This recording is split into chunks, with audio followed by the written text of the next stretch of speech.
So there's been a lot in the news recently about federal funding of health research, and you may be wondering what the big deal is. Why does it matter? Why can't we just rely on industry or other places to get private funding of research?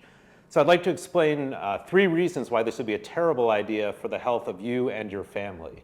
The first is that industry funding can come with potential bias. There was actually a case where the gas industry funded some research back in the 70s. They borrowed from the playbook of the cigarette industry, and they funded studies to try to show that gas stoves did not affect health, countering a lot of published literature on that topic. I do want to be clear that there's important research that is done by industry, and there's a lot of great people who work in industry settings who do fair and unbiased research. But the fact is that industry funding does come with potential conflicts of interest and potential biases. A second example of concern is that health studies can take a really long time to yield results, and they might yield results for many decades to come. Private funders may not want to support that. So for example, the Framingham Heart Study is a study that started in 1948, and it's still yielding results today to try to teach us how to lead a heart-healthy life.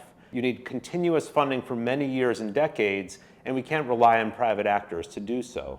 A third category of concern is that there are a lot of issues where private funders would want to support products that can be commercialized and with short-term benefits, and we might miss out on some really important discoveries. There were some researchers in the 80s and 90s that were looking at poisonous lizard venom and trying to figure out how that has an effect on insulin secretion.